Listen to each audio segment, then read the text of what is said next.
통장부터 시작해서 오래된 통장이 많잖아요. 만점이 나오는 거예요. 그래서 제가 이제 청약 가점을 한번 또 계산을 해보겠는데, 일단은 166.9. 뭐 강남 같은 경우는 뭐 레미안 무슨 어디 무슨 레벤투스니 원데일리니 뭐 이런 애는 뭐 400대 뭐 1 뭐 이렇죠. 뭐 용산 이런 데도 그렇고. 근데 평균이 저렇거든요. 전국에 비해서. 물론 지금 지방에는 미분양이 엄청 쌓이고 있어요. 우리 초트는 아니기 때문에 제가 뭐 지방 미분양을 보여줄 건 아니고, 정부가 작년부터 뭐라고 그랬어요? 인구가 감소하는 지역에 집을 사세요? 종부세 안 물릴게요? 양도세 안 걷을게요? 다 면제를 해줘도 안 사시죠. 왜 안 살까요? 서울에는 막아도 계속 사요. 어쨌든 청약 경쟁률이 계속 올라가요. 이게 평균이 뭐 거의 170대 1이니까 우리가 제가 로또 1등 확률 아니야. 로또 6등 확률이 0.22%라고 제가 계산해보니까 1등 확률 0.00001. 그러니까 사실은 우리가 로또 청약 계속 이제 그 얘기를 하는데요. 머지않아서 참 이런 것 같고, 그래서 청약에 대한 좀 숨어있는 얘기들은 이제 조금 역사적으로 좀 봐야 되는데요. 제가 좀 더 많은 시간이 막 있었으면 청약의 뭐 사진이나 뭐 사실은 옛날에 지금 모델하우스 없죠? 그죠? 있어요? 몇 군데 있지만 많진 않죠, 옛날에.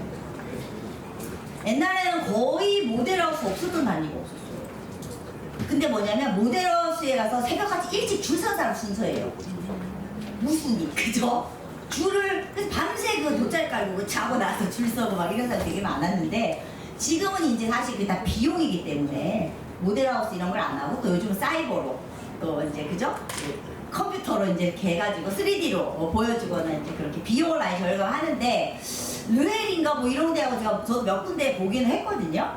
이제 그거는 이제 브랜드 관리 차원에서 운영을 하고 있는데, 일단은 청약은 언제 생겼냐면 1977년 생이 있으세요? 네?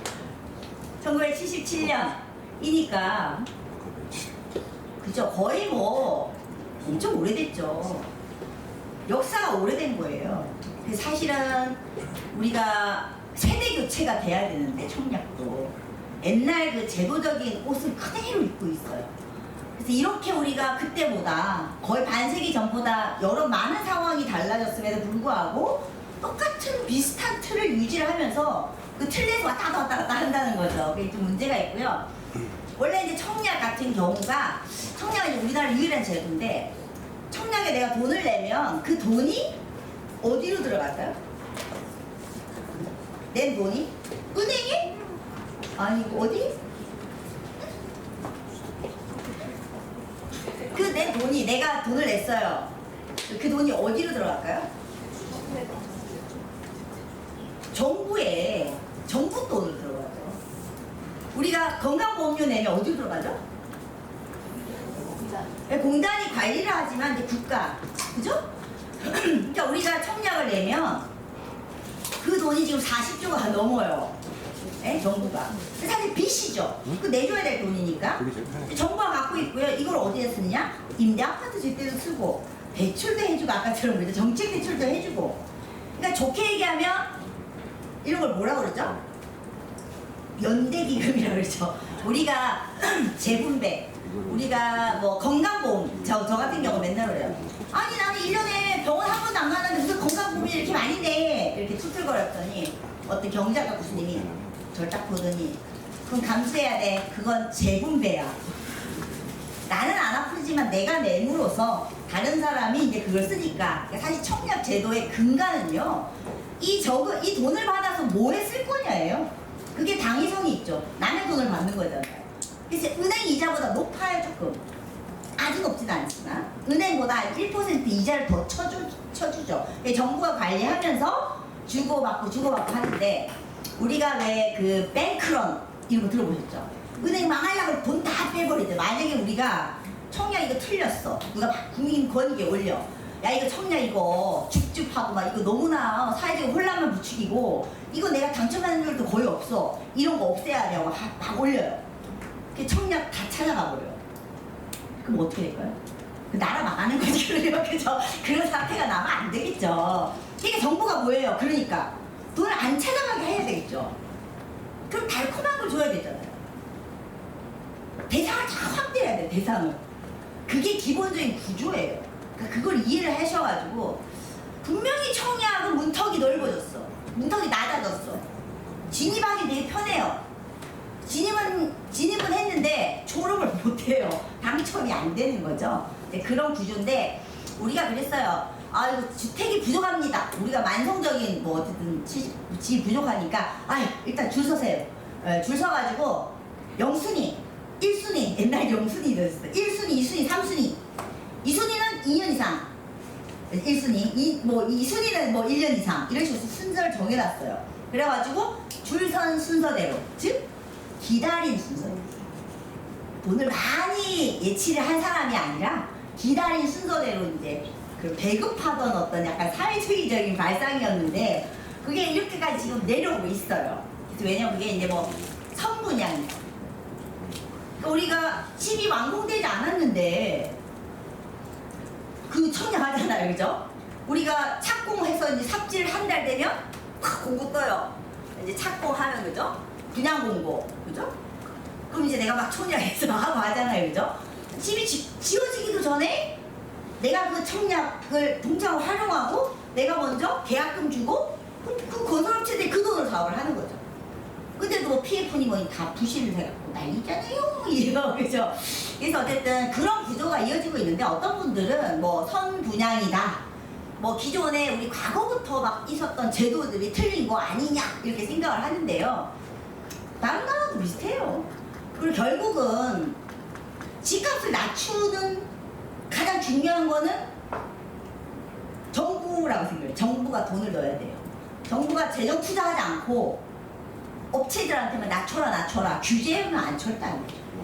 정부가 돈을 뿌려가지고 건설비를 낮추고 그 갭을 보태주지 않으면 집값이 어떻게 낮아지길 기대하겠어요. 푸는 데가 코 푸는 거죠, 그죠? 그래서 굉장히 경기에 따라서 정부가 기회주의적으로 이렇게 생각하는 이제 이런 게 없어야 되는데 국토부에 가면 그런 게 있대요. 경기가 화랑일 때 그 담당하는 공무원이 딱 정해져 있대요. 과열, 막 투기 지역 저기 지정하고 이런 공무원. 또 경기 침체 때 늘 뭐 미분양 해소 방안 막 이런 거 하는 또 공무원이 있대요. 그래서 정부마다 가격이 변하면 이제 너 이거 해라고 부른다고 하더라고요. 그래서 막 오를 때 정책, 내릴 때 정책이 항상 우리가 반복되고 똑같은 이런 상황인데 뭐 청약도 비슷해요.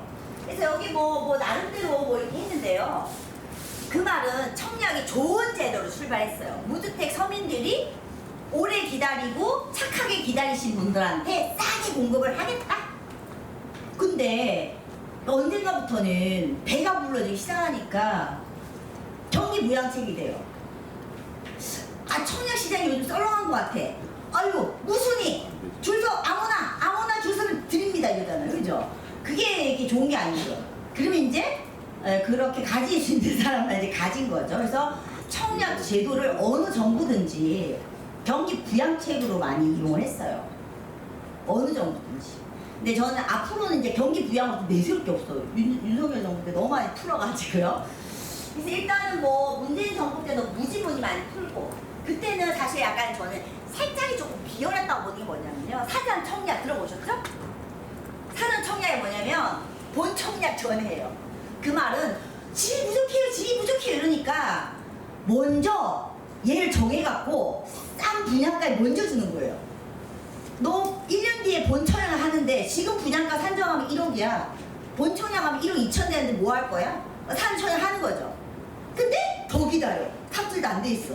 본 청약을 삽질해야 본 청약을 들어가거든요. 이게 사실은 조기 공급이라는 뭔가 포장을 해서 줬는데 지금 지난 정부 다 폐지했죠. 왜냐면 너무 경기가 어려워 삽질을 아무도 못했잖아. 그래가지고 사전 청약을 싹 없애버렸을 때 이명박 정부도 도움을 했거든요. 보금자리 주택 막 이런 거 하면서 글로벌 금융위기 이후에 막 그 수요를 붙이게 되잖아요. 그죠? 수요를 막 공급은 됐는데 이게 안 팔려. 그러니까 이제 자꾸 수요자한테 대출은 안 해주지만 이렇게 해서 살 수 있도록 이제 자격으로 안 해주는 방법이죠. 그리고 이제 윤석열 정부는 무지 많이 하고 제일 중요한 거는 이제 민간 아파트 추첨제. 이게 지금도 되게 많이 나와요. 옛날에는 이제 민간 아파트 같은 경우는 가점제. 우리가 강남에 진입을 하려고 그러면 가점이 높아야 진입이 됐었는데 윤석열 정부 때는 청년들이 당첨이 안 돼. 가점을 하게 되면 청년들의 약간 핑계를 대면서 추첨제를 도입을 했어요. 그래서 사실은 뭐 추첨제 같은 경우에는 진짜 운빨이다. 그죠? 그러니까 뭔가 청약 제도를 약간 사행성 같은 좀 분위기로 이렇게 좀 됐는데요. 너무너무 많이 바뀌었지만 뭐 일단 그거예요. 우리가 줍줍. 제가 막 사진도 있고 많은데 많이 못 넣었는데 2023년 4월에 우리가 줍줍이라고 들어보셨어요? 누구나 줍줍. 이게 뭐냐면 우리가 동탄 롯데캐슬에 한 채가 나왔는데 294만 명이 몰렸다는 거예요. 그래야 청약 홈이 마비가 됐죠. 그게 뭐냐면 계약을 했는데 누가 해지를 했어. 그죠? 그러니까 이 물량이 있는 거예요. 그럼 이걸 그냥 아무나한테 주고, 그러니까 뭐지 이게 뭐 당첨 줘야 되는데 그게 2017년 거거든요. 그러니까 2017년 분양가예요. 그러니까 2023년이 아니니까 6년 차가 있으니까 벌써 얘는 한 더블이 돼 있었잖아. 그러니까 한 채가 나왔거든. 해지 계약 해지가 한 채 나왔는데 294만 명이 몰려. 그게 이제 이제 이게 무순이 아무나 하세요. 줍줍이 나오면 해지분이나 또 자기 사정으로서 이제 계약을 이제 이렇게 못하겠다 대물리는 사람 물량이 나오면 그걸 갖다가 이제 다시 오픈하는 거죠. 근데 지금은 바뀌어서 이제 무주택자한테 바뀌었어요. 그저께부터 시행이 됐어요. 그저께부터 없어졌어요 이제 줍줍은. 네네. 줍줍은 법이 이제 바뀌어가지고 무주택자에게만 하게 되고 당해지역 보주자한테만 오픈돼 있죠 이제. 서울은 더 좀 엄격하게 될 것 같고요. 어쨌든 바뀌고 이때부터 이제 우리가 저출생을 위해서요. 결혼 페널티가 결혼 메리트로 바꾸겠다. 그러면서 엄청나게 뭐 이런 캐시프레이즈를 걸고 이러는 거예요. 쭉 가서 이제 뭐냐면 미성년자들도 청약 통장 가입 기간 해주겠다. 그 다음에 쭉 가면은 여기 이제 출생아도 있고 그 다음 페이지에 보면 이렇게 했어요. 배우자가 있죠. 배우자도 통장이 있고 나도 통장이 있는데 옛날에 합산 안 되지 한 명만. 근데 합산해주는 거예요. 합산. 그러면 뭐야 이게? 왜냐면 나 각자 청약을 가지고 있었는데 결혼하니까 하나가 그냥 소용이 없게 되잖아요. 그걸 인정해주는 거예요. 기간을 이빠이는 아니고 반만. 그죠? 너가 가입을 3년 했으면 1년 반만? 오케이. 넣어주는 거예요. 그러니까 점수를 엄청 높여놨어요. 저는 청약 인플레라고 하거든요. 그러니까 이제 윤석열 정부 때는 우리가 뭐 신혼부부들, 청년들 이렇게 위해서요. 사실은 그게요. 규제를 풀어주고 이러는 게 제일 쉬운 방법 같아요. 국가 돈 안 들이고 행정력이 안 드는 거. 그리고 대출 많이 해주고 이런 거 있잖아요. 그죠? 그래서 우리가 박근혜 정부 때 지금도 계속 좀 흠잡히는 게 그거잖아요. 빚내서 대출해라. 이런 걸 그때부터 만들었다. 하지만 저는 뭐 어떻게 보자면 우리가 그때부터 이미 집값은 나의 통제 수준을 넘어선 거죠. 그죠? 그렇기 때문에 뭐 그럴 수밖에 없었지 않나 이렇게 싶은데 어쨌든 청약 제도를 너무 나이 막 특공도 뭐 풀고 있죠. 뭐 다 풀었어요. 안 푼 게 없어도 싹 다. 그래서 우리가 사실은요 이따가도 하겠지만은 이제 꼭 들어가야 되는 시대. 꼭 필요한 사람이 우선적으로 들어가야 되는데 약간 그런 원칙이 조금 망가진 것 같고 이건 제가 얼마 전에 논문 제출한 거 내에 있는 표여가지고요 논문을 그다음에 이거를요 국토부가 2024년에 저 책자를 냈어요. 저도 좀 인용을 하려고 이제 Q&A가 있거든요. 몇 페이지게요? 274페이지예요. 볼 수가 없어요. 그러는 거죠. 아버님이 청약 통장을 가지고 계셨는데 갑자기 돌아가셨어요. 물론 스계가 되죠. 그런 것부터 시작해서 청약 자격과 관련돼서 그죠? 아니 뭐가 있길래 이렇게 청약을 274페이지나 되겠어요. 그러니까 정말 굉장히 이렇게 논리는 너무나 간단한데 그럼 왜 이렇게 복잡하지? 그게 뭐냐면 세대주 인정. 쉬운 예로 이제 그거 잘 모르시는 게 사실 우리가 청약이 오늘은 내 집 깎기를 하지만요 임대 아파트 청약 있어야죠. 진짜 그건 그야말로 순서대로거든요. 사람들이 다 그냥 다이렉트로 내 집을 어떻게 사? 그래서 제가 원래는 이 페이지 맨 뒤에다가 반반 치킨 짬짜면 왜 먹고 왜 저기 시키죠? 이 맛도 보고 저 맛도 보고 하는 거죠, 그죠? 다양하게. 그럼 반인데 반 소유는 어때요? 그죠? 반값 아파트 그런 거잖아요, 그죠? 근데 인기가 전혀 없어요, 그죠? 그럴 때 청약통장이 아주 중요하죠. 우리 분납형 임대도 있고 10년 임대도 있고, 그죠? 일정 기간 6년 살다가 내 집 마련하는 거 있고 많죠. 근데 그런 것들을 안 거들떠 본다. 그러면 이게 약간 어리석은 것 같아요. 내 집은 내 집인데 10년 임대 아파트가 한 30만 원 정도 공급이 됐어요. 근데 거주하시는 분들 99.9%가 다 자기가 분양받았어요. 이렇게 판교에서 이렇게 막 비싸다고 난리를 쳤는데도 그때가 판교에서 맨 처음에 10년 임대가 공급을 할 때요. 38평짜리가 보증금이 5억이었어요. 2010년도인가 그때. 우리가 미쳤다고 막 이랬거든요. 근데 그 분양가가 그죠? 다 그냥 자기 살던 사람 다 분양받았어요. 근데 그런 집도 많은 거죠. 임대 찍고 내 집 마련 가는 거. 근데 그걸 많이 좀 해야 되는데 그거를 무슨 이유든지 안 하는 거죠. 왜냐면 그게 우리 차도 하이브리드지, 하이브리드. 요즘은 이제 내가 단독 모델로는 안 돼요. 융복합을 하거나 약간 하이브리드 모델로 가서 교통이 막힐 때와 막히지 않을 때 좀 정리가 돼야 되는데 뭐 그런 게 없고요. 근데 이런 때는 그러니까 굉장히 하이가 있어서 제가 보기가 힘드시니까 청약에 대한 Q&A가 있어도 되게 보기는 힘들다. 근데 원리는 되게 간단해요. 첫 번째 지금 보세요. 이게 이제 청약저축통장인데요. 종합통장, 만능 통장이라고 하잖아요. 근데 좀 표가 있고 우리가 이제 쭉 80년대부터 쭉 보면 언제부터 확 늘어났죠? 2009년에 확 늘어났어요. 이때 새 통장이 하나 만들어졌거든요. 그 말은 뭐예요? 경기가 안 좋으면 이렇게 수요를 높인다는 얘기죠. 어떻게 보자면 지난전부터 저렇게 청약 규제를 많이 완화한 거는 사실은 경기가 안 좋다는 얘기예요. 거기에 막 덩달아 춤을 추면 참 곤란하죠. 이렇게 자금을 푸는 거는 좀 원인이 있어. 안 좋은 거죠. 그거 저렇게 규제 안 풀어도 잘 되면은 풀 이유가 없죠. 근데 지금 이렇게 내려갔어요. 한 번 더 내려간 이때가 사실 글로벌 금융위기 때문에 해지를 많이 하죠. 조금 내려갔어요. 200만 명이나 줄었어요. 그래서 우리가 기자들이나 많은 뉴스를 보면 지금 2,642만 명인데요. 우리가 1인 1통장 보시면 돼요. 성인 19살부터 64세까지 근로연령층이 한 2,500만 명이 되니까요. 그냥 성인들이면 1인 1통장을 가지고 있다. 국민통장이에요, 국민통장. 없는 사람 없이. 왜냐면 자기가 1인 2계좌는 안 되고 1인 1계좌가 가능하기 때문에 통장 없으신 분. 안 계시구나. 통장이 안 계신 분이 없어요? 다 있으세요? 없으신 분. 집이 있죠. 그러니까 필요 없는 거고.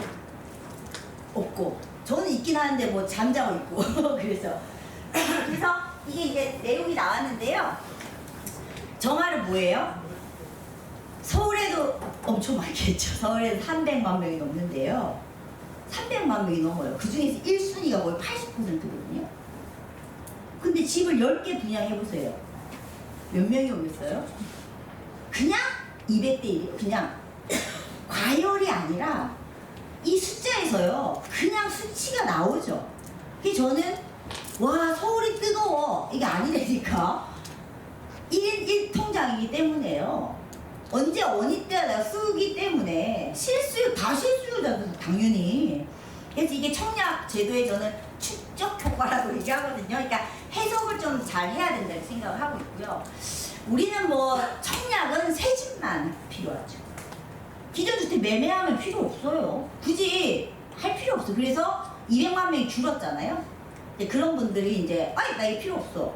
아니 뭐 준다고 해놓고 내가 저 25억 어떻게 내가 저 뭐 분양갈래? 안 해.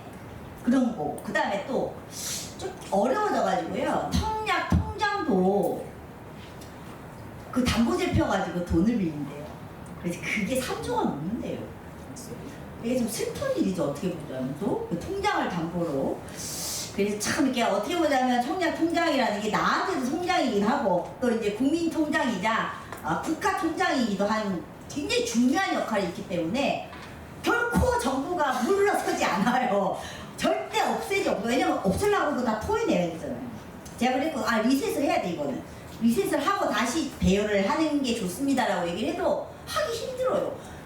저 사람들 어떡할 거예요? 줄서 있는 사람들, 그죠? 난리가 나겠지만, 그죠? 그래서 우리가 사실은 오늘에 하는 거는 사실 이거 기존 주택 매입 하는 것도 있고 민간인데 뉴스택, 그러니까 공공지원 민간. 또 우리가 뭐 뉴스택 이름을 바꿨지만 앞으로는 또 민간인데 공공지원 민간인데 임대 아파트 많죠. 다 쓰죠. 근데 이제 우리가 이걸 다는 못하니까 우리가 오늘 이 부분만, 그죠?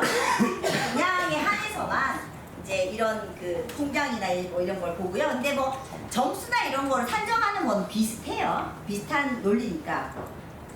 그래서 뭐 여러 가지 있는데 뭐 청약 통장을 다 가입을 하셨으니까 뭐 가입하기는 아실 것 같고. 그 다음에 이제 살짝이 뭐 일반 분양인지 특별 분양인지는 살짝이 조금 모르실 수 있을 것 같고요. 그 다음에 가점제 추첨제도 늘 바뀌어요. 이거 정리하는 게 쉽지가 않거든요. 이거 정리를 잘해야지 당첨되겠죠. 왜냐면 우리가 수능하고 똑같아요.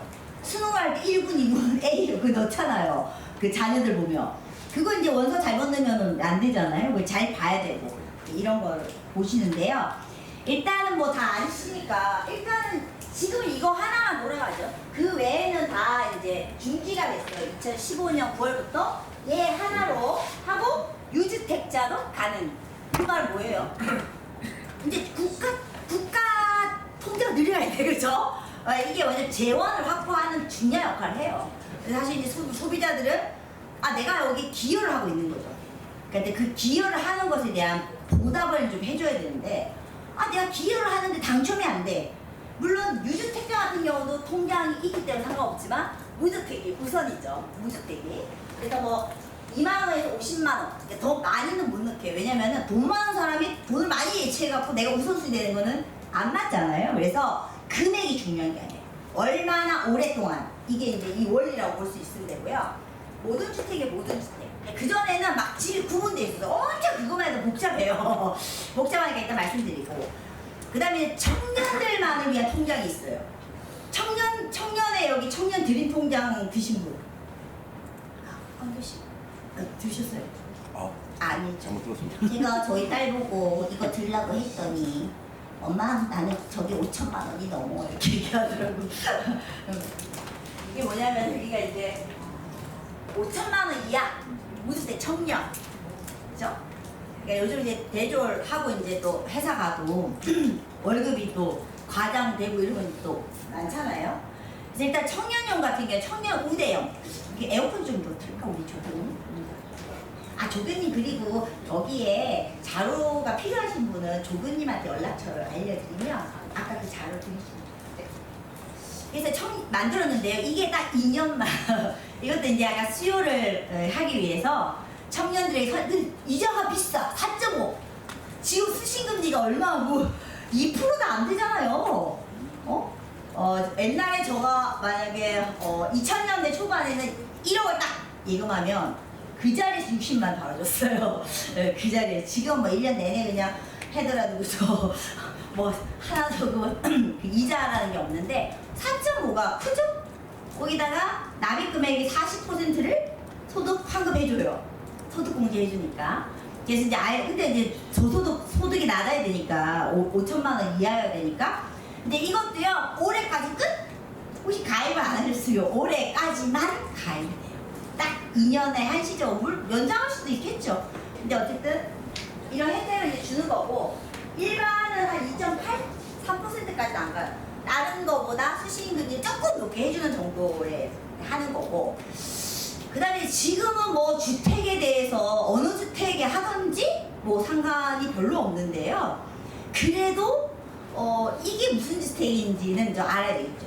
자, 국평은 뭐예요? 국평. 국평. 아시죠? 국민평형. 몇 평? 25평. 전용, 그죠? 85제곱미터.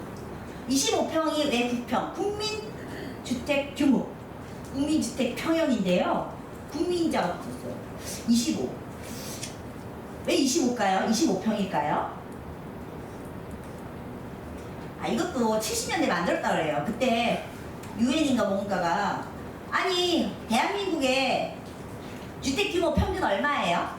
전화가 왔는데 공무원들이 이거 어떻게 해? 그래서 그때 가구원 수가 5명이었어요. 그래서 5 곱하기 5 해서 25평이 아직까지도 진짜로 내려온다 그래서 우리가 그 얘기 하거든요. 아니 1인 가구가 뭐 40% 정도 되는데 무슨 25평이야? 좀 작게지요. 뭐 이런 거 되게 많거든요. 근데 우리가 이제 국평을 기준으로 세금, 대출 다 기준이 이렇게 되는 거죠. 여기서 국평이 아니라 국민주택. 이거는 이제 국평은요 딱 25평이에요. 국민주택 이하예요. 그죠? 이게 약간 저가 막 학부생이 제가 국민주택과 국민주택 평형 이렇게 뭐 시험을 내는데 국평은 딱 25평. 네, 국민주택은 그 이하. 네, 그 이하면 예전에는 취득세도 반. 그죠? 다 반값. 세금 반값, 뭐 여러 우대 해주는 게 있었는데요. 이런 건 이제 국가지자체 뭐 LH 이런 데서 85제곱 이하만 하는 거. 민영주택은 그냥 다 하는 거. 그래서 옛날에는 청약 예금을 가지고 있으면 이거밖에 못하죠. 지금은 다 할 수 있다는 거예요. 다만 이건지 따라서 가점이 달라요. 초점도 달라요. 특별공급 대상도 달라요. 지역마다 다 달라요. 그러니까 그 설명이 724페이지나 그죠?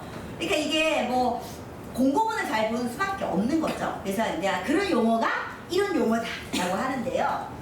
이제 사실은 내가 여기서 되고 안 되고 정부의 재정이나 특히 기금을 지원받았기 때문에 같은 평형이라도 좀 쌀까요 안 쌀까요? 좀 싸죠. 한 20%. 우리가 신입탑 들어보셨어요? 신입탑. 신혼희망타운. 그죠? 신입탑. 공부 많이 됐어요. 그게 이번 정부에서 6호로 갔죠?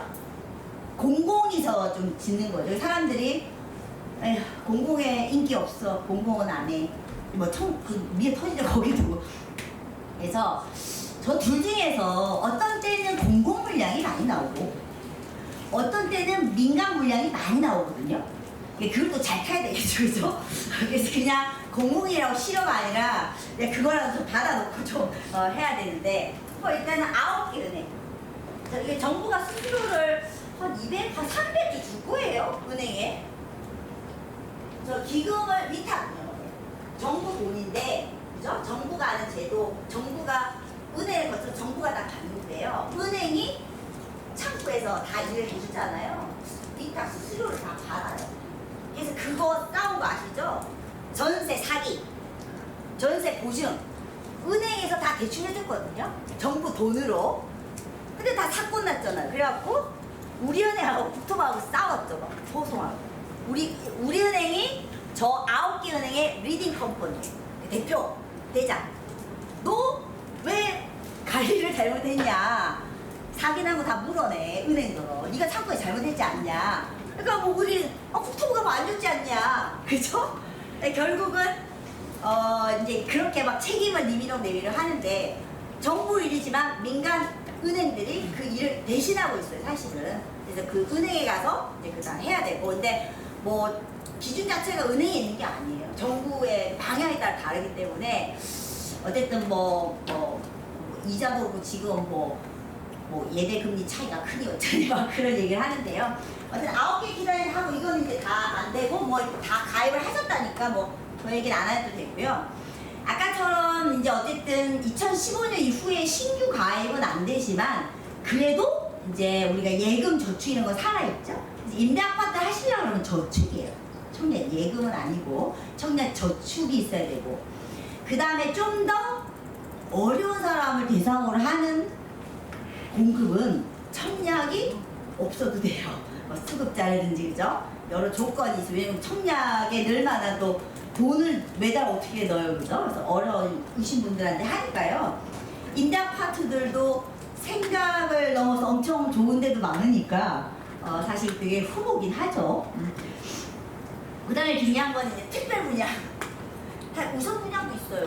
너무 많아요. 아이고, 그게 왜 헷갈려가지고 맨날 바뀌어요, 규정이. 그래서 일단은 우리가 이게 보면 우리나라 특징이 그거예요. 우리는 다 그거죠. 얼마 짓는 거를 잘라서 너한테 10% 주고 이런 식으로 하잖아요. 다른 나라는 다 공급을 안 해요. 다 돈을 풀어요. 그죠? 야, 생애 최초하는데 뭐 1,000만 원 주고 그 사람들 얼마 다 돈을 해. 찾는 건 얘가 찾아야 돼. 우리는 공급을 다 정해놔요. 자, 올해 5개 공급. 1개는 생초, 1개는 신혼부부, 1개는 고령자 이런 식으로 그죠? 우리는 공급을 중시한 나라고, 다른 나라는 공급은 네가 알아서 시장에서 알아서 하고 어쨌든 너가 집을 구하는데 내가 돈을 주마 이제 이런 식이기 때문에 좀 방식이 달라요.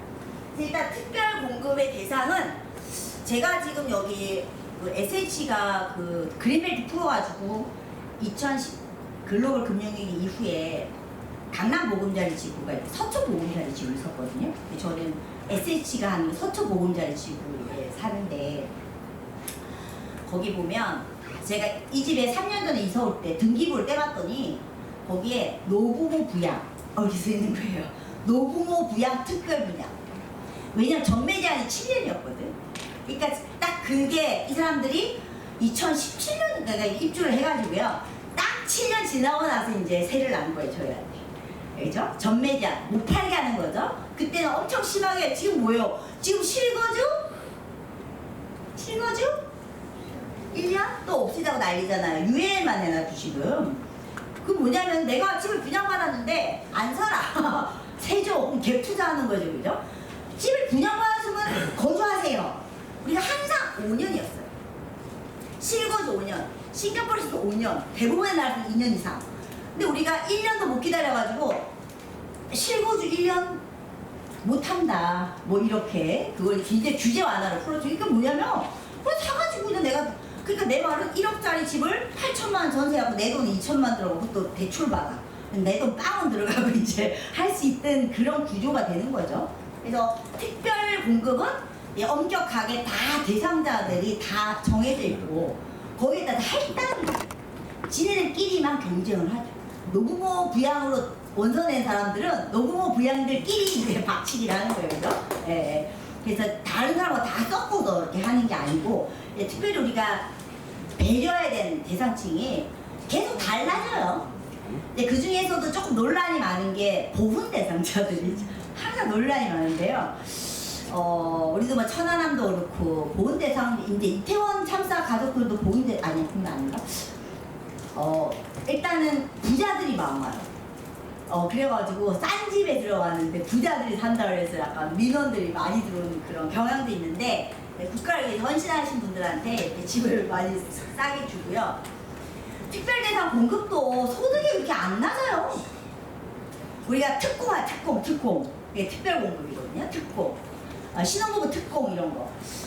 이게 보면 2024년도 건데 이게요 청약홈. 이따가 제가 이게 페이지 있으니까 청약홈 거기 들어가면 다 소득 기준들이 나와 있어요. 그래서 내가 해당 사항이 있을까? 아니 세상에 뭐 예를 들어서요 3인 이하의 700만 원? 많아요, 적어요? 아닌 것 같아요, 저는. 그러니까 이제 저게 총 소득이죠. 아빠, 엄마, 딸 다, 그죠? 엄마, 아빠 다 해가지고 저 소득이니까 이런 기준이 다 있고요. 내가 신혼부부 내 맞벌인데 넘어서도 안 되는 거죠. 그래서 어떻게 보냐면 머리를 잘 써. 어떤 분들은 왜 그래서 막 우리가 결혼했는데 분양받으려고 뭐 이렇게 꼼수를 쓰거나 여러 가지를 그죠? 임대 아파트도 그래요. 왜냐면은 맞벌이인데 분명히 맞벌이 수도 합치면 이보다 많아요. 따로 살아. 근데 따로 사는 척 하는데 같이 살더라고 하니까. 면접하러 가면. 아, 뭐 부인은 저기 그 오빠네 무슨 공장을 도와주느라고 딴 데 산대요. 아니, 그 살고 있더라고. 그러니까 약간 우리가 이제 가구원수에 따라서 소득을 따져요. 그러니까 약간 그런 게 많이 하니까 계속 이런 표들이 다 나오고 있어요. 그 다음에 이제 뭐 생초. 생초가 좀 더 약간 소득이 높죠. 신혼부부가. 그죠? 생애 최초 내 집 마련은 가구원 전원이 한 번도 집을 소유한 적이 없어야 돼요. 그래서 저 같은 경우는 이제 생초에 전혀 해당이 안 되는 거죠. 그죠? 그래서 이렇게 나와 있어요. 쭉 나와 있고, 저게 나중에 걸려가지고 해지하는 경우 굉장히 많아요. 소득. 왜냐면 너 이렇게 소득을 숨겼다 뭐 이런 거 있잖아요. 그래서 과거와 달리 우리가 굉장히 서류가 투명해져가지고 굉장히 있는 게 많아요. 임대 아파트 같은 경우는 우리가 흔히 말해서 이제 골프 캐디, 예를 들어서 우리가 흔히 말해서 그걸 뭐라 그러죠? 비정규직 플랫폼 노동자? 예를 들어서 옛날에 흔히들 임대 아파트에 들어가면 뭐 소득을 증명할 게 없어요. 택시 기사분들이 소득 증명서 내시라 그러면 1년 소득 80만 원 돼요. 진짜로 그렇게 떼줘요. 그러니까 택시 기사분들이 거의 뭐 1등으로 들어오시고, 이게 왜냐면은 그게 거의 자영업이나 이렇게 속하잖아요. 그래서 그냥 그전에는 우리가 이제 뭐 일용 노동자, 근로자, 다양한 근로 형태에 따라서 소득 포착률이 없어요. 세금을 왜냐면 그 사람들이 소득이 낮으니까 과세 실익이 없죠. 걔 소득을 파악하려고 하는 것보다 고소득층을 잘 발굴해서 걔한테 때리는 게 낫잖아요. 그죠? 근데 이제 우리가 복지 제도가 발달되면서 급여제도, 그죠? 실업급여, 이렇게 이런 급여가 많이 생기면서 그런 약간 소득이 없는 사람, 아예 예전에 자료가 없어요, 소득 자료가. 근데 지금은 엄청나게 소득 자료가 많아져가지고 거짓말이 잘 안 통하는 이제 그런 게 됐다라고 하고 있고요. 그 다음에 이게 저는 제일 중요한데요. 이 수치는 자주는 안 바뀌는데요. 분명히 우리가 저기 500세대 분양이야 이렇게 생각하면 500세대 중에서 내가 어딘지, 그죠? 그러니까 이러는 거죠. 아, 내가 자녀도 셋이야. 자녀도 셋이고 부모님도 오시고 살아. 여기에 유지할까, 여기에 유지할까? 여기 이렇게 선택해서 넣어야 되겠죠? 눈치 작전이 있어야죠. 항상 기다려. 항상 기다려. 그러니까 이제 높은 데 높고, 이게 아까처럼 분양 공고를 보고 물량이 내가 이 물량을 따로 봐야 돼요. 그냥 여기 1000세대 단지야, 저기 3000세대 단지야 이렇게 하면 안 되고, 내가 대상이 되는 저게 몇 개가 나오는지를 잘 보셔야 돼요. 그때 달라지는 거기 때문에요. 그 다음에 이제 약간 청년을 요번에 높였죠. 이것도 맡긴 지가 재작년인가 맡겼기 때문에. 그 다음에 이제 우리가 신생아라 그래서 유홈이라고 들어가 있는데요. 새 정부에서 그래서 어쨌든 특공 대상이 생각보다 많아요. 네, 특공 대상이 많은데 요즘 젊은 친구들은 많이 아시더라고요. 근데 모르겠어요. 특별 대상자가 여러 가지를 하면은 될 수도 있으니까 잘 저 물량을 잘 보시면 되고요. 그 다음에 이제 가점하고 추점제. 가점을 좀 이따 계산을 한번 해보시겠는데, 점수가 높은 데로죠. 포인트대로 하는 거고, 추첨제가 있는데요. 이 표가 아마 거의 저도 이 표 그리는데 엄청 확인하고 시간이 걸렸는데, 맨날 바뀌어요. 맨날 바뀌어가지고 공인중개사분들도 잘 모르고 하는데요. 결국은 내가 유주택자다, 내가 어떤 저 지역이 투기 지역이다, 청약 과열 어떤 지역인지 내가 대상이 되는지 안 되는지 봐야 되고, 1순위가 되는지 안 되는지 그거를 항상 잘 보셔야 되고요. 까다로워요. 그래서 이제 사실 이게 늘었다는 거죠. 옛날에는 사실은 8초가 이런 데는 사실은 엄격하게 이건 이제 새로 짓는 집이니까 필요한 사람 순서대로 줬는데, 저걸 다 텄죠. 터다 보니까 약간 좀 형평성 시비가 이제 있는 것들이 나온 거고, 이게 일반 공급, 특별 공급. 옛날에는 우선 공급도, 그러니까 임대 아파트는 우선 공급, 특공말 없어요. 임대 아파트는 우선 분양이란 말을 쓰고, 분양 아파트는 특공을 쓰고. 그래서 우리가 신입타 특공 하면은 신혼희망타운 특공, 유홈 특공, 그죠? 이렇게 나오는데요. 늘 바뀌어. 그래가지고 순위도 뭐 있는데 뭐 달라요. 쭉쭉 하기 때문에. 그러니까 뭐 순위를 떠나 동점일 경우에 다음으로 가는데요. 어쨌든 최근에는 이 점수가 엄청 중요한 것 같아. 우리가 뭐 진짜 수능에 만점 받기 뭐 이런 것 같은데요. 너무 중요한 것 같은데 이건 이제 이거 순위고 이거는 이제 뭐 1순위, 2순위, 3순위인데 보시면 되는데요. 일단 1순위 제한. 내가 1순위인데 해당사항이 없는 게 투기과열, 청약, 세대주가 아닌 차. 우리가 예전에는 저가 결혼 이후에도 제가 멍청해가지고 저는 기존주택 그냥 샀거든요. 저는 계속 통역증도 갖고 있는 거예요. 예금을 넣어놨거든요. 300원나. 근데 결혼해서 한 4, 5년 지났는데 딱 은행에 가니까 너가 세대주가 아니니까 그게 무효래. 제가 그때 세대주가 이게 나 편만 세대주가 되는구나. 생계를 책임지는 사람 가구주 이게 아니더라고요. 제가 아휴 그래갖고 한번 이렇게 제가 깼거든요. 저도 약간 그런 어리숙한 경험이 있는데 어쨌든 세대가 아니다. 뭐 5년 이내 다른 주택에 당첨된 자, 그 다음에 2주택 이상 소유한 사람은 1순위가 절대 안 되는 거예요, 그죠? 그러니까 요즘 줍줍들이 무주택자만 하기 때문에, 그러니까 이제 우리가 묻지마 청약하는 게요, 아무나? 청약이 왜 아무나야? 준선대로 해야지? 라고 하는 원칙이 많이 깨졌죠, 지금. 근데 지금 뭐 정부에서는 뭐 이걸 어떻게 해야 되는지 모르겠고, 청약 예금 같은 경우는 예금. 일정 금액을 예치를 해야 돼요, 이만큼. 저는 그때 300을 해놓은 적이 있었는데요. 예, 여기 1,500까지를 할 수 있으면 약간 뭐 이자를 주는데, 저 1,500이나 이런 걸 또 담보로 이제 아까처럼 대출을 받는다고 제가 얘기를 드렸고요. 투기과열제, 청약과열제가 아직 남아있어요. 그래서 뭐, 문정부 때는 뭐 30몇, 5천지가 뭐 투기 지역이 아닌 데가 없을 정도인데, 저게 무슨 뭐 큰 의미가 있나 싶은데요. 청약하는 지역이 그러니까 구로 나눠져 있지 않거든요. 동으로 이렇게 나눠져 있으니까 내가 과열지구인지 아닌지 이런 걸 또 보시고요. 그 다음에 지방 같은 경우는 또 이제 아까 이름이 뭐더라? 이름이 약간 이런 이름 나 처음 위축 지역. 저 여기서요. 이거 박수지역이 있잖아. 이게 위축 지역이란 말도 있었는데 저도 처음 발견을 했는데요. 저런 것들이 계속 이제 새로 생기는 것 같고 확인이 다 가능하고, 이번 정부에서는 뉴홈을 할지 안 할지 모르겠어요. 뉴홈이 50만 호가 목표였거든요. 5년간 정권이 바뀌지 않고 탄핵이 되지 않고 계속 갔었으면 우리가 2027년부터 35죠? 그때까지 50만 호가 돼야 되는데 지금 이때까지 13만 호 정도 됐어요. 뭐 적게 된 건 아니죠. 근데 이건 LH만 돼요. SH나 경기 GH나 이런 거 안 해요. 왜 안 할까요? 그것도 막 이 구조가 이거만 해도 아마 몇 시간 걸릴 거예요. 그게 반반 주택이 이게 반반 주택 그런 거죠. 야, 너 내가 싸게 돈 빌려줄게.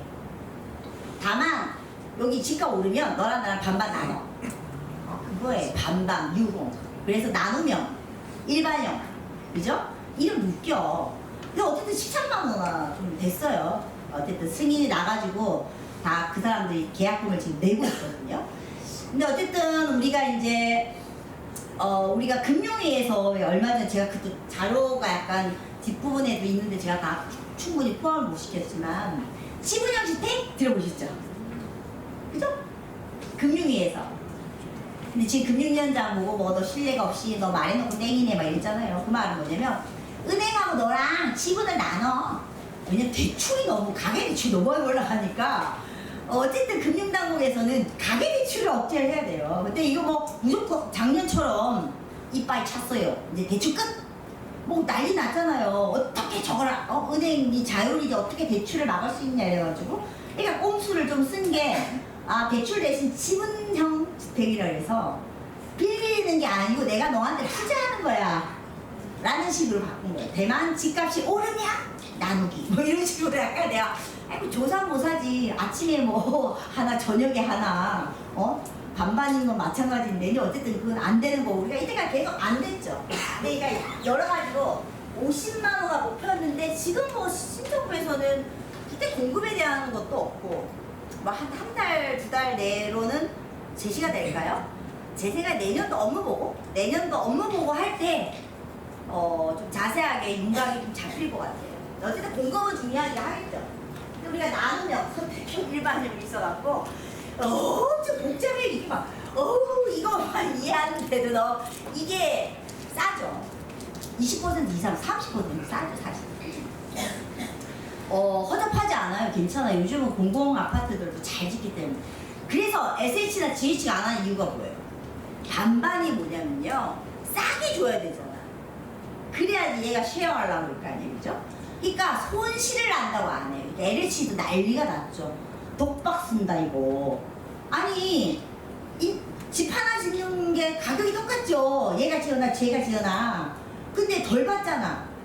그렇죠? 덜 받게 되니까 누가 하겠어요? 공기업도 기업인데. 그러다 보니까 난색이거든요. GH와 SH 아무도 안 했어요. LH만 독박 썼지만 어쨌든 뭐 앞으로 이게 자꾸 계속 될 수 있을지 안 될 수 있을지 모르겠지만, 제가 이제 아까 저런 짬짜면하고 반반 치킨을 얘기했듯이 우리가 반반씩 나누지 않으면 이제 온전한 결과를 참 예견하기 힘든 지금 상황이다. 이제 제가 강조한 차원이고, 이거 보면은 이 정리가 어렵죠. 이거 얘는 이 나누명은 이렇게 달라. 생초. 여기는 뭐야? 생초. 여기도 있네. 생초. 여기 10이야. 다 달라. 저게 뭐 대단히 뭐 몇백만 원씩 공급되는 것도 아닌데요. 저렇게 복잡스럽게 만들어가지고 짜증나. 저는 그래가지고 이게 수업시간 뭐 얘기해줘야 너무 짜증나는데, 결론은 왜 우리가 뉴홈, 그러니까 사실 뉴홈이 뭐 이제 뭐 새로운 집 그런 개념인데 집에 대한 새로운 가치 이거예요. 집값이야 오르세요 해서 이제 막 민간들이 그죠? 막 서로 부추기는 게 아니라 이제 공공이 하는 그런 시기면 집값은 내가 투자 대상이라기보다 집이 좀 안전하고 지나친 개발 이익이나 도덕적 해이가 없도록 하자. 좀 새로운 가치다. 이런 좋은 의미예요. 뉴홈이 의미가. 근데도 공급량이 많지 않았다. 이런 거고요. 자, 15년 이제 청약 가점을 간단하게 계산을 한번 해보도록 하겠습니다.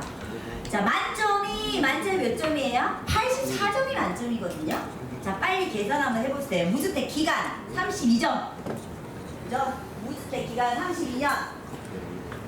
32점. 무주택 기간. 자, 부양가족 수. 여기서 거짓말 제일 많이 하죠? 따로 같이 안 사는데, 그죠? 뭐 친척들 다 넣어가지고 부모님 시골에 계신데 다 집어넣어가지고 부양가족 수. 그래도 뭐 점수가 이게 제가 막 문제되게 이게 5.10표 이게. 얘는 2.10표. 여기도 왜 5점이야? 그죠? 그러니까 우리가 부양가족이 35점이면 제가 국토부에 무슨 회의를 하면서 얘기했어요. 요즘 세상에 누가 서로 부양하고 자시고 한다고. 과거의 발상으로 안 그래요? 과거의 발상, 거짓말을 제일 많이 하는 거지. 위장. 부양을 진짜 이렇게 자식도 별로 안 되는데 기껏해야 한둘인데 보세요. 그 부인 자식 15점이야. 뭐 다른 거 다 만점이어도 이게 안 돼. 도무지 안 되는 거야. 맞잖아요, 그죠? 부양 가족이 왜 35점을 제일 높으냐? 무주택 기간이 제일 높아야지. 저는 막 그렇게 얘기를 하고.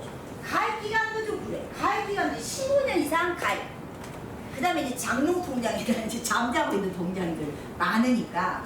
자, 계산 한번 해보세요. 제가 만점이 계신 거 없이는. 저는 점수가 나오진 않아. 나는 무주택 기간 6점. 나는 세대주간에 해당 사항이 없어. 청약. 이거는 좀 오래돼요. 얘는 한 이거 좀 12 정도 되겠다. 만점 계시나요?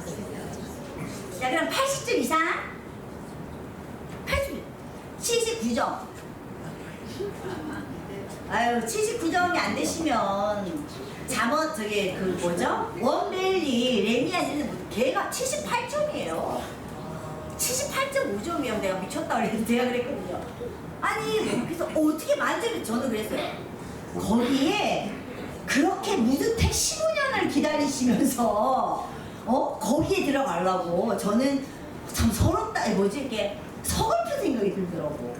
무주택 15년 이상이면 굉장히 힘들지 않아요? 참 안타까운 일이잖아요. 무주택 15년 이상이라는 거 사실이. 근데 거기가 거의 78.1, 제가 평균 내봤더니 평균 68점이에요, 서울이. 자, 60점 이상. 60점 이상. 70점 이상. 그리고 50점이야. 그러니까요. 그러니까 75점 넘지 않으면 아예 통장을 들이밀면 안 돼요. 안 되셔. 아까 이게 얘기했죠. 2천만 개가 넘는다고요. 서울만 300만 개가 넘는다고요. 그게 경쟁이 안 되는 거예요. 자, 근데 그게 총량 과열이 아니죠. 그죠? 아니에요. 그건 과열이 아니에요. 그런 구조인 거예요. 시장이 핫한 게 아닌 거예요. 저는 그렇게 서울에 몰리는 그 숫자만으로 핫해. 이거 안 핫해요. 응?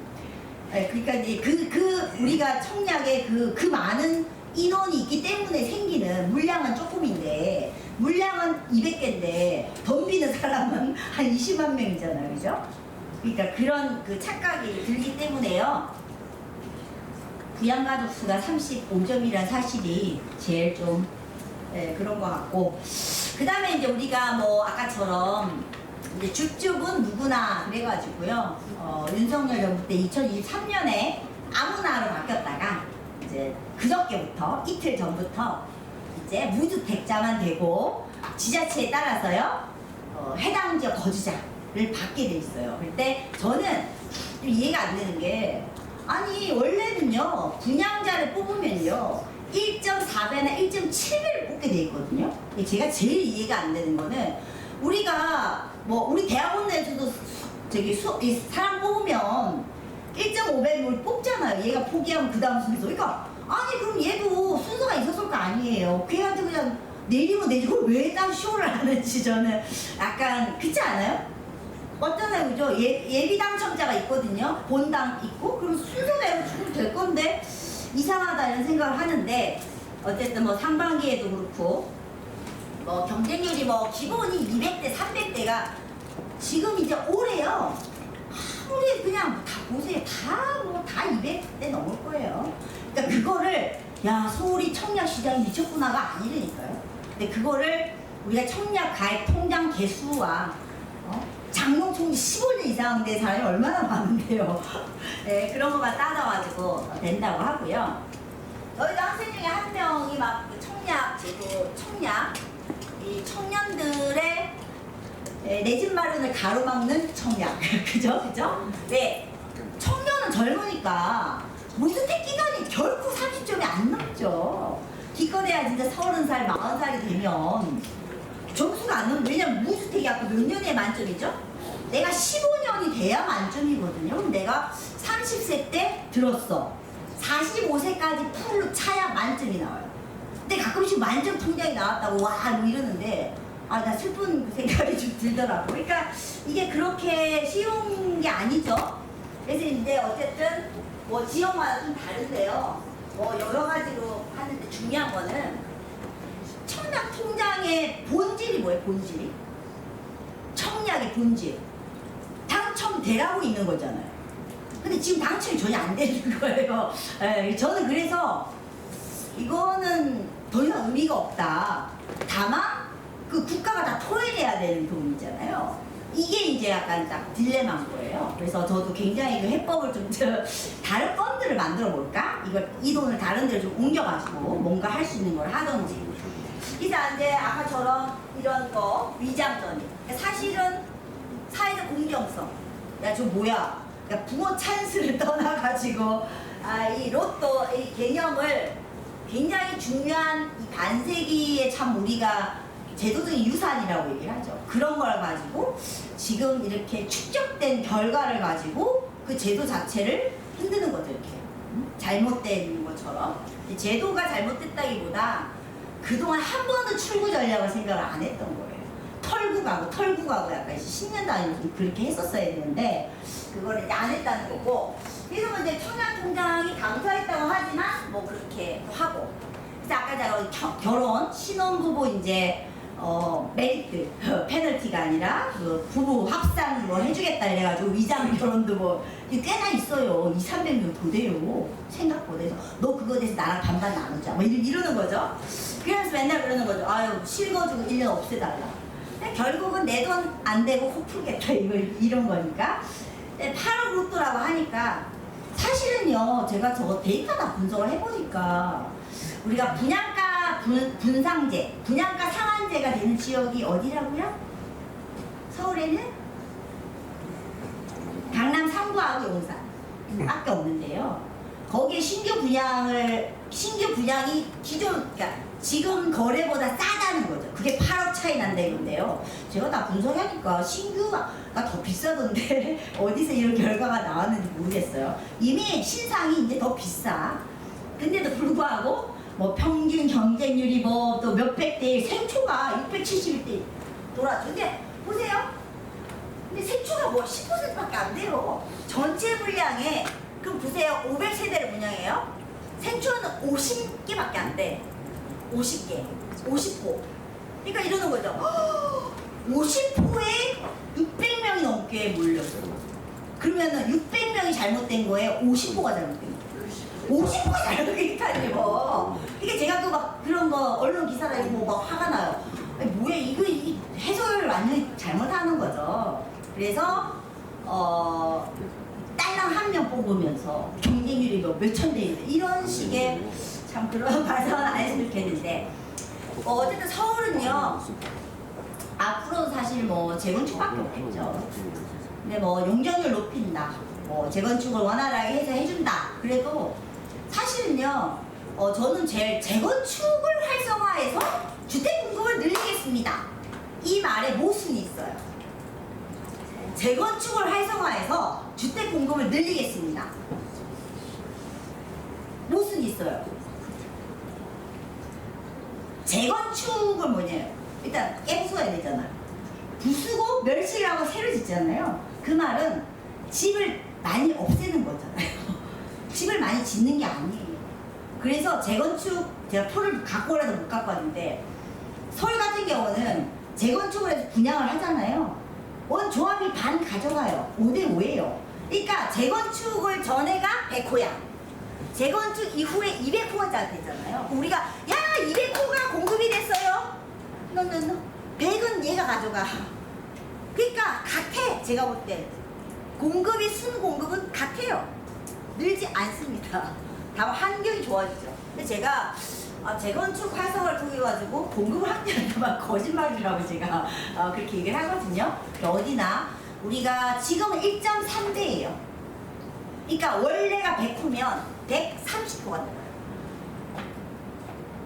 근데 정부가 용적률을 층고를 다 높여줘도 2배 못 가요. 절대로. 한 1.5배, 7배? 근데 이제 많은 사람들이 그러죠. 저렇게 밀도를 높이면은 더 복잡해지니까 싫다? 뭐 이러시는 분도 계시고 이게 약간 맹점이 많고 어쨌든 서울에는 계속 집이 좀 부족하고 재건축 말고는 나오기 힘들고 목동까지 재건축을 한다고 해서 제가 집값이 좀 더 들썩일 것 같아서 되게 불안하고 그렇다고 재건축을 못하게 할 수도 없고 나는 어디 가서 살게 결국 내가 경기도로 더 쫓겨나야 되나 이런 생각을 제가 지금 하고 있는데 진실이 될지도 모르겠고 그 다음에 정보 사이트를 2개 좀 더 알려드릴게요. 청약 홈에 아마 다 거의 근데 아까 집이 다 있으실 것 같아요. 청약 홈에 그냥 청약 홈 하면 이게 한국부동산원에서 하는 거예요. 그래서 부동산원이 원래는 이런 일을 안 했죠. 안 하다가 다른 업체 용역 이런 데서 하다가 부동산원이 옛날에는 한국감정원이었어요. 이름이. 근데 재작년에 50주년이 되면서요. 감정평가라는 거를 다 이제 민영화했죠. 정부가 안 해요. 민간에 다 이양시켰죠. 그래서 새로운 기능을 모색을 해야 돼가지고 주택가격, 공시, 뭐 그다음에 이런 데이터, 정보 제공 이런 약간 업무를 맡겼거든요. 여기 보면은 뭐 자세하게 뭐 일정 어쩌고저쩌고 이런 내용들이 좀 있어요. 근데 이렇게 보기가 좋지는 않아요. 화면이 글씨가 너무 작고 별로 약간 친절하게 전 사이트가 되어 있는 것 같지는 않고요. 제가 이제 우리가 서대문에 하기 때문에 서대문에 1년에 한두 개, 2개 단지 거의 분양이 없더라고요. 경남에 진짜 분양이 없어요. 그죠? 내가 센트럴 여기에 이때 작년 요맘때 보니까 여기에 이제 그 경쟁률이 9.5대 사실 엄청 낮은 편이에요. 근데 아마 서대문구 거주자를 한정했을 거예요 아마. 왜냐면 구청장에 따라서 할 수도 있게 예를 들어서 그런 거죠. 강남에 뭐 청량에서 누구나 다 하면 제주도에 또 병원장님들 다 넣겠죠, 그죠? 제가 뭐 거제도 뭐 각종의 그 뭐지 건물주들 그런 사람이 다 강남에 그 다 청년 넣겠죠. 따님 아들 드린다고. 이 보면 이렇게 나와요. 1순위 접수 얼마 뭐좀 미달 나오는데 보세요. 자 53점이 마감이 된대요. 서대문구는. 그러니까 이게 우리가 저기 어느 대학교 무슨 학과 넣을 때 뭐예요? 작년 카트라인 몇 점이야? 그거 보고 넣잖아. 내가 뭐 너 될지 안 될지 모르고 근데 저기를 확인하셔가지고 어느 동네에 저기 하게 되면 들어가서 저게 몇 점인지 보고 내가 점수 내고 안 될 것 같아 하지 마시고 그죠? 그러니까 이 점수가 다 나오니까 정보가 제공이 되니까요. 클릭을 하셔서 다 보셔가지고 확인을 하고 가시면 되고요. 어쨌든 여기 안 되면 쭉쭉 가서 결국 1순위 마감이 57점으로 끝났네요. 그러니까 사실은 60점이 안 되는 게 사실 맞는 거죠. 그 다음에 이게 우리가 또 문제가 SH는 SH 홈페이지, LH는 LH 홈페이지, GH는 GH 홈페이지 아주 그냥 화딱 질라죠. 아니 나는 청약을 들어갔고 국가에다가 돈을 내고 있는데 왜 내가 이 업자들마다 들어가서 봐야 되냐고요. 저는 국민들이 너무 착해요. 모르니 그런 거는 당당하게 내가 세금을 내고 있으니까 한 군데다 다 모아서 나한테 알려다오 이렇게 해야 되는 거 아니죠? 그러니까 되게 웃겨요. 그러니까 LH도 LH 청약이 들어가야 돼요. 여기가 뉴홈을 볼 수 있어요. 청약홈 이런 데는 뉴홈이 잘 안 나와요. 뭐 잘 봐야 되는데 뉴홈이라가 안 나오고 그 단지 명이 나와. 무슨 몇 개 불러. 내가 거기가 유홈인지 아닌지 어떻게 알아요, 그죠? 그러니까 이게 굉장히 좀 번거롭게 돼 있어서 결국은 AI로 이런 거 좀 할 수 있을까? 그죠? 이렇게 좀 더 똑똑하게 나한테 일목요연하게 정보 제공이 될 수 있도록 원클릭으로 좀 해주세요. 이런 거 좀 올리세요. 그런 거 청원에 도무지 개선이 안 돼요. 그 다음에 여기도요, 사실 청약 홈에는 임대 아파트들은 내용이 별로 없어요. 근데, LH 홈페이지 청약에 가면, SH 청약도 가면은 다, 근데 그게 뭐지? 공인인증서? 뭔가를 또 해야 돼. 그러니까 제가 막 그걸 하지 않는 한은 당사자여야지. 당사자가 가입한 그걸로 번호를 입력해야지 더 많은 정보를 볼 수 있는데 제가 가입을 하진 않고 그냥 보기만 봤거든요. 근데 뭐 생각보다 많은 정보가 있기는 한데 뭐 어쨌든 보고 임대 아파트들도 결코 관가하지 마세요. 주변에 이렇게 알려드리시면 생각보다 사실은 우리가 왜 그 홈쇼핑 할 때도 찜뽕 하잖아요. 찜 그죠? 찜 우리 여행지 갈 때도 찜 해놓잖아요. 그죠? 그러니까 사실은 이제 이런 정보가 오거나 이랬을 때 그런 거를 딱 찍어놔서 내가 여기다 주변에 약간 좀 어려우신 친구가 있고 이러면은 거기다 웨이팅을 좀 걸어놔. 모르잖아 사람들이. 어디에 내가 기다리면 들어갈 수 있는지 모르거든요. 그런 것도 좀 알려드리고 그러시면 될 것 같고요. 이것도 여기 생각보다 막 정보가 뭐 소득이니 뭐니 자세하게 좀 더 있어요. 그래서 여기는 임대 아파트도 있으니까 좀 다르니까요. 꼭 들어가서 LH 청약 플러스는 또 내용이 또 상가까지 다 있어 보여요. 그러니까 청약 보면 아파트하고 있고 뭐 오피스텔, 생활형 숙박시설 뭐 딴 거 몇 개 더 있어요. 뭐 도시형 생활주택 이런 거 많지는 않지만 여기는 뭐 상가, 토지 다 있어요. 그래서 청약, LH 청약 거기는 모든 부동산 상품이 다 있는 게 좀 특징이다 라고 보시면 될 것 같고 그 다음에 이제 조금 시간이 좀 가지만 좀 지겨우시죠? 조금만 참으세요. 지금 15분 내로 마치도록 하겠는데 사실 돈이 있어야 되는데 이게요 사실은 이제 이거를 아는 사람만 쓸 수 있어요. 이거 몰라요 사람들이. 대부분이 모르시죠? 대부분이 모르시는데 결국 우리가 은행에 가서 똑똑똑 하면 되긴 하죠. 근데 아까처럼 물론 이제 은행 창구에서 정부 돈 그걸 우리가 주택도시 기금이라고 그러거든요. 주택도시기금이라는 거를 이제 허그라는 주택도시보증공사가 관리를 하고 있어요. 은행 9개 그거를 7개. 그러니까 청약은 9개가 하고 기금 업무는 7개 은행, 5개인가 7개인가 좀 카카오뱅크 이런 거 안 돼요. 그러니까 그거를 한 2년 단위 심사를 해가지고 우리 정부 돈을 창구에서 취급해 줄 걸 선정을 해요. 심사를 해서. 그래서 비리가 많거나 이런 은행도 떨어뜨리거든요. 근데 해주는데 엄청 많아요.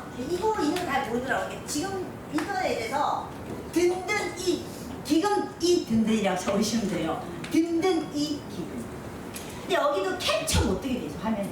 이게 제가 캡처가 안 돼가지고 알집에 뭐지 알캡처를 다시 깔아오고 알캡처로 떴죠 제가. 그래서 그냥 화면 캡처가 안 되더라고요. 이게 뭐야? 아니 이걸 알캡처는 되고 왜 이건 안 되지? 그 생각을 했는데 알집을 제가 없앴거든요. 그래서 오늘 만들어가고 했는데 여기가 있는데 이제 이걸 잘 봐요. 이게 이제 저도 늘 뭐 거의 24시간 뉴스에 노출을 시켜놓고 이제 뭐가 어떻게 되는지를 연합뉴스나 뭐 YTN은 뭐 거의 기본이죠. 계속 틀어놓는데요. 이게 반짝해요. 반짝. 이게 다음 달에 이게 나옵니다라고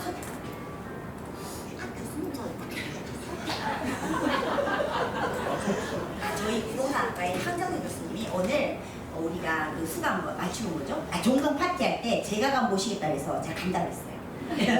오늘 부동산학과의 황정근 교수님도 서대문과 아마 강의 많이 하셔가지고 아실 분 아실 건데 그러니까 이게 뭐냐면요. 다음 달에 뭐가 나와요. 선전 안 해요.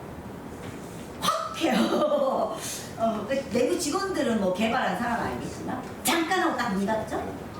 그래서 뭐 다른 나라 많이 그래. 정부 상품은 돈이 많지 않기 때문에 잠깐 하는데 이 돈 엄청 많이 풀어요. 그래서 우리가 집값 올랐을 때 아니 그 금리가 오르고 집값이 딱 떨어지려고 하는데 4조 넘게 풀었잖아요.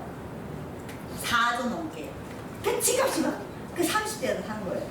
그러니까 사람들이 와 요즘 30대가 직거래 많이 하네. 그게 아니라니까. 그죠? 이 돈 대상이 이제 그런 사람들한테 적격 대출이라고 해가지고요. 정말 50년까지 빌려주겠다 했는데 막 그 국민 한 사람이 막 했잖아요. 아니 60세가 이거 빌렸는데 그 사람 50살이 넘는다고 신고했잖아요. 그래서 정부가 뒤늦게 40년을 받고 무슨 얘기인지 아시겠죠? 50년이었잖아요 상환이. 그 말은 갚지 마시오야. 빌렸다가 집값 오르면 튀어. 이거랑 똑같거든요. 근데 외국에는 사실 우리나라로 돈을 더 많이 빌려줘. 제가 그거 물어봐요. 아니 그렇게 집값이 1억이면 1억 다 빌려줘요. 근데 그분들이 왜냐면 네 집 가져라 이거지. 네 집 가면 그냥 네가 네 집 하나로 그냥 잘 먹고 잘 살아. 그럼 이분들이 뭐냐면 이거 뭐 대출이 막 아니 뭐 얘가 못 갚으면 그 자식이 갚고 그 자식이 못 갚으면 또 이분들은 내가 그래서 느꼈어요. 이게 정부가 주는 돈이 회수할 목적이 아닌 거지. 돌릴 목적이. 그죠? 어떻게 보죠? 그러니까 이게 이제 부양이죠. 그 부양이 그런 거잖아요. 돌 주는 거 내가 확실하게 다 받는 게 아니라 그걸 줌으로써 돈이 돌고 돌아서 가고 어쨌든 좋아지게 하는 게 목적이지. 이것들이 했는데 이게 이제 비난이 많았죠. 왜냐면 정말 필요한 사람이 받아야 되는데 있는 애들이 다 받아갖고 중요한 거는 갈아타기 한 거야. 반이상. 왜냐면 내가 이자율 높은 거 있다가 낮은 걸로 갈아탄 거야. 그래서 비난을 많이 받잖아요. 그래서 집값 뭐 제한 없이 아무나 해가지고 엄청 비난을 많이 받았는데 돈을 엄청 풀고 그 다음에 또 신혼부부 뭐 대출도 국토부에서 5조 정도를 작년에 풀었거든요. 또 엄청 욕을 먹었죠. 아니 지금 시장이 진정돼 가는데 정부가 왜 자꾸 돈을 푸냐 막 이런 얘기를 했었죠. 근데 아직은 이런 대출이 아무것도 지금 정부에 나온 게 없어요. 그래서 주의를 하고 있는데 글쎄요 이 진보 이쪽은 이걸 할지 안 할지 모르겠어요. 일단 뭐 전 국민 30만 원 뭐 그걸 준다는 예를 들어서 뭐 그런 게 효과가 있을지 없을지 모르겠는데 어쨌든 부양을 좀 한다는 거고 그 다음에 이자율만 줄일게요. 여기 가까이 들어가면 아까처럼 전세 자금도 굉장히 많은데 이게 거의 다 대상이 되실 거예요. 근데 다만 뭐 유주택자 안 되고 뭐 이렇게 제한이 있는데요. 그래도 대부분은 자정이 되실 거예요. 일단 대출 기간도 길고, 그죠? 중요한 게 이자가 근데 이게 지금 시중에는 한 4.75, 뭐 5 넘게 나가죠. 그래도 뭐 지금 우리가 금리가 2.25가 내려가도 너무 싸지 않아요. 일단은 정책 금리라 그래서요. 시세보다는 1% 정도 좀 나아. 이것도 캐파가 있어, 실리. 한 해 소진 물량이 있는데 다 땡 하면 못 줘요. 그러니까 초반에 확 타야 돼. 그래서 아예 고민하다가는 다 나가고 신혼부부는 약간 더 싸요. 3.85. 제가 아주 째짠 거 이게 뭐냐면 뭐 신혼부부의 뭐 여러 가지 조건들 따지고 또 신생아 이런 거는요. 뭐 애 뭐 출생 뭐 몇 년도 이런 거 따져가지고 이적을 하는 데가 아우 치사하게. 그래서 이제 4억이면 공공 분양 같은 경우는 한 8억 정도, 7억? 아니다고. 인천 계양 신도시는 5억도 있고 4억도 있고. 그러니까 약간 뭐 서울만 벗어나면 뭐 7, 8억까지 가지 않죠. 근데 어쨌든 이게 이제 LTV 이런 건 아시죠? 네, 이런 아마 담보대출 비중이니까 집값 중에서 얼마를 내가 해줄게. 집값의 40%, 80% 집값에 DTI도 내가 총부채 상환. 내가 부채를 고려하더라도 60이니까 민간보다 되게 관대하게 돼 있어요. 다른 데 DTI가 40? 이렇게 낮잖아. 되게 짜게 주는데 이거는 대상자에 하나요. 대출 대상자가 나와 있잖아요. 저런 게 있고. 근데 매번 달라져요. 달라지니까 그러니까 그때 조금 확인을 해가지고 달라지면 될 것 같고요. 이거는 너무 싸죠. 애 나오시라고. 네. 5억 원까지 빌려주면 되네요. 대출금리 1%대 뭐 이런 식으로 해서 또 많이 빌려드리겠다는 게 있고요. 그 다음에 사실은 이제 아까 청년주택 드림 통장, 그거는 이제 사실은 예금도 되고 대출도 되고 뭐 다 되는 통장인데 얘는 또 조금 더 이자율이 싸고 뭐 이런 식으로 아까 뭐 2.4% 되고. 그 다음에 사실 몇 가지 생각의 문제, 저는 이제 처음에 그걸 준비했었어요. 아까처럼 우리가 이제 그러면은 이런 시장 여건에서 이런 청약이라는 프로그램을 내가 이용할 수 있을 거. 그렇잖아요, 그죠? 프로그램이 있으면 내가 이용을 해야 되는데 프로그램에는 사람이 많은데 실질적으로 프로그램이 제대로 안 돌아가는 이 상황이기 때문에 이런 거에 대해서 우리가 뭐 뭘 할 수 있을까 이제 그런 게 되게 좀 궁금해서 좀 그런 걸 해서 새로운 대학 우리가 그죠? 좀 더 양질의 좋은 집, 싼 집을 위해서 무엇을 해달라고 할까? 그죠? 그렇게 막 하는 게 좋겠는데 좀 내용이 좀 어려울까? 좀 쉽게 생각을 한번 해봤는데요. 제가 한 3가지 정도만 좀 생각을 해보려고 해요. 저성장이래. 마이너스 성장이야. 이제는 제로야, 제로. 성장이 없어. 성장이 끝난 시대야, 우리는. 그래서 우리나라 끝난 게 아니고 이제 느리죠. 옛날에 그냥 그냥 빨리빨리 걸어가다가 요즘 아이고 허리야 이렇게 조금 천천히 이제 걸어가는 이건데요. 결국은 보세요. 결국은 우리가 이제 계속 가다가 이제는 쭉 우리가 내려갈 일이 있지 올라갈 일이 별로 없다는 이런 진단이 많죠. 올해도 0.8%. 5월 달에 한국은행이 우리가 1% 올해 경제 성장률 목표인데 0.8% 나왔어요. 0%대 우리가 간다는 거예요. 자, 그러면 자, 저성장 0. 올해 경제 성장률이 뭐 1%인데 자, 이자가 5%야. 말이 돼요? 안 되죠. 나라 경제가 무슨 제로라는데 무슨 이자 금리도 1, 2가 떨어지죠. 저성장이 떨어질 수밖에 없어요. 근데 뭐만 반짝반짝해. 집값만 막 신났잖아. 다 유동성이 다 대출받아, 그죠? 대출이 자꾸 늘어나지. 그러니까 이게 되게 아이러니인 거지. 이게 결코 우리 개인에게, 우리 국익에 보탬이 안 될 것 같은데. 결국 저성장에 더 싫어하잖아요. 거기에 딱 걸리면 이제 우리가 이제 벗어나기 이제 힘들면 개인이 고통스러운 거죠. 개인이 되게 고통스러운 이 상황이다. 그래서 한국이 사실은 이제 요게 지지난달의 자료가 1.0인데 5월 7일, 5월 28일, 5월 18일자가 하늘이 이제 0.8이다. 우리 이제 더 그래서 이제 금리도 더 내리겠다. 그러니까 막 집값이 난리 나잖아. 막 대출이 올라가고 난리잖아요. 그래서 이거 어떻게 해야 되지 지금 이 생각이 좀 드는데요. 저는 그래서 이거 어떤 방법이 있을까? 개인적으로는 좀 그렇고, 그 다음에 이제 이거는 이제 뭐 각 기관에서 전망을 한 거 역시도 좋지가 않아요. 얘가 그래서 제일 금융연구원이 제일 제대로 맞춘 것 같아요. 0.8. 그 다음에 이제 한국이 슬픈 게 우리나라가 지금 전 세계도 물론 경제 체질 뭐 체급이야 뭐 11위 12위 가고 우리가 이제 35,000불 우리가 청약 제도를 도입할 때는 우리가 5,000불도 안 되는 데서 도입이 된 거예요. 우리가 소득이 국민 소득이 7배 규모 이상으로 늘어난 이 시점에서 청약이 가져다 줄 수 있는 나의 웰빙 뭘까? 그죠? 저는 솔직히 그게 회의적이에요. 나에게 줄 웰빙은 좀 없다 이렇게 생각을 해서 나는 그냥 신규 분양 아파트는 안 받을 것 같아. 그냥 내가 살고 싶은 지역에 그냥 사는 게 좋을 것 같고요. 거기에 우리가 뭐 그러잖아요. 얼죽신 얼어 죽어도 신축? 나 그런 거 꼭 안 꿉니다. 그래서 그냥 뭐 신축 같은 뭐 기존 집을 잘 고쳐서 쓰면 되는 거고 여론에 너무 막 휘말리고 이런 생각은 뭐 개인적으로는 없는데 저는 이제 우리가 많은 경제학자들이 있어요. 위태위태해 지금 뭔가 외형은 커졌어요. 몸집이 커졌어요. 규모도 커지고 그럴싸하게 보이는데 안에는 뭐가 좀 곪은 것 같아요. 우리가 너무너무 자주 보잖아요. 다 문 닫은 상가. 왜 문 닫았을까? 다 문 닫은 상가. 온라인 쇼핑 때문에? 아닐 것 같아요. 여러 이유로 우리가 뭐 수업 시간에 그런 걸 하겠지만 결국은 우리 커머셜이라고 해요. 상업. 우리가 상업용 부동산 시장은 이미 공개가 됐죠. 끝났어요. 오피스텔, 오피스는 아니죠. 오피스텔은 그래도 임대용이니까. 근데 그런 수요가, 투자 수요가 다 주거용으로 한 것 같아요. 그죠? 그래도 집이다.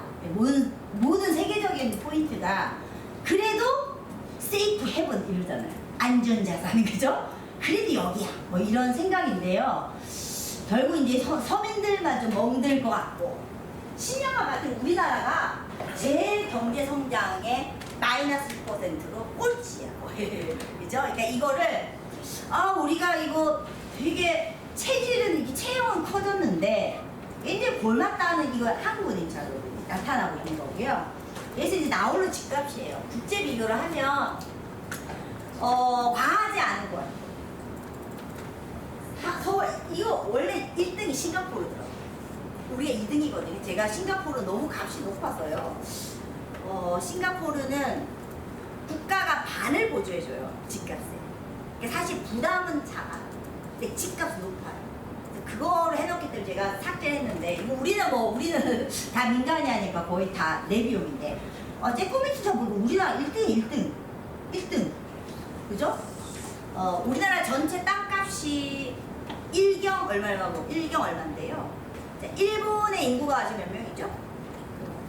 1억 넘죠. 그죠? 좀 줄어들어. 우리는 지금 한 5천만. 우리보다 한 2배. 일본 땅덩이 우리나라의 3배. 땅값은 똑같아요. 심각하죠. 심각해요. 그래서 제가 결국은 우리가 비싼 이유가요. 건물 때문에 그런 게 아니고 땅값이 많이 들어요. 땅값이. 강남이보다 땅값이 땅값. 건물값이 아니잖아요. 네, 그래서 우리가 심각하게 생각을 해야 된다 그러고. 자, 이제 연소득. 자, 우리나라 지금 근로자들이 연간 받는 평균 소득이 얼마 정도 될 것 같아요? 7,500만 원 된다고. 근데 쉽게 따면 7,500만 원 돼요. 10배면 7억이죠. 네, 14억. 20배잖아요? 그죠? 내가 연소득을, 그죠? 다 우리가 뭐 그냥 근로자 7천만 원, 평균 7천만 원. 그럼 내가 그걸 10년 동안 그럼 7억, 그럼 10배. 그죠? 연소득 10배. 근데 20배면 14억. 지금 14억 하잖아요. 이거 외국 사람들이 계산한 건데, 우리나라 국민들의 연소득을 한 푼도 안 쓰고 22년을 모아야지 내 집을 살 수 있는 나라. 이거 1위예요. 거기서 제가 이거 어떡하지? 막 그래서 그 정도로 우리가 비싸요. 그래서 우리가 결코 모두 다 손 놓고 있는 사이에 사실 손 놓았잖아요. 그죠?